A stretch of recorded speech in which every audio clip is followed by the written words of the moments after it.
Deb Curtis in Wisconsin. Yes. You are up. Thank you. Oh, Dalia, thank you so much for being here today. I can't wait to get your book. I want to ask you, I've been through different employers, and this is so good to hear. Well, not good to hear, but bad to hear that toxic environments are everywhere. Where I thought maybe I'm having an issue because my last 3 employers over a 25-year period had toxic cultures, and men were the leaders leading the pack of the toxic culture. But the one in particular I want to talk about, I took on a position, and when I first started, all of the employees that were there were already warning me that be ready. And I'm like, ready for what? You're going to be pounced on mentally. You're going to be pounced on. And I thought, I can handle this. I'll be fine. You know, I just got there and I don't even know these employees. And they reminded me of the turnover of women in the position that I was in. So in due time, it got bad. And Dalia, I did everything to keep the emotions in check for a good 12 months, trying to get this supervisor to talk with me on a level field instead of publicly and privately screaming at the top of his lungs for anything. And I learned that he had a wife at home, because the people before me knew, that just brought anger to the office. So long story short, I took it to HR for help, and HR just doesn't help.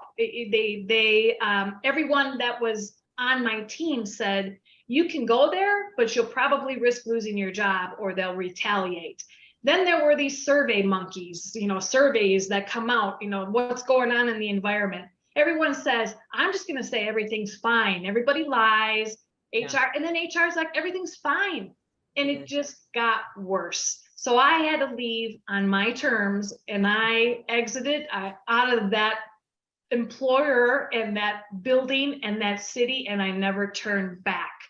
And people there today, he's still there and he's still doing it. And my question to you is, when are we going to get better where HR is really representing the employees? Because they're not. They were trying to get rid of what they thought was me, the problem, and all the other people that might come at the employer, right? So yeah. Why surveys, and what's going on with HR? What the heck? I say exactly the same thing. First of all, facts. 1 in 2 employees experience office bullying, either directly or seeing it. And seeing it also creates trauma. I had one person try to protect me, and he was, you know, and it shuts everyone up. So HR, you know, I really say 0 tolerance. You can't change someone that doesn't want to change. There's only one solution, which is leverage.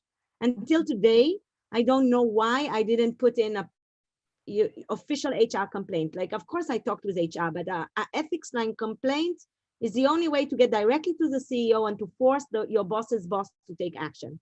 Mm-hmm. So that's number 1. I did hear recently of a nice strategy of a lady that started working with a toxic boss, and she decided to take it heads on. And she said, this is the reputation I hear from you. I'm here to help you turn this around if you want to. And then they partnered in turning that around. And I thought that was also a decent, because sometimes the asshole doesn't know that he's an asshole. Sometimes he doesn't exactly know how to change. And if he's willing to, we help him.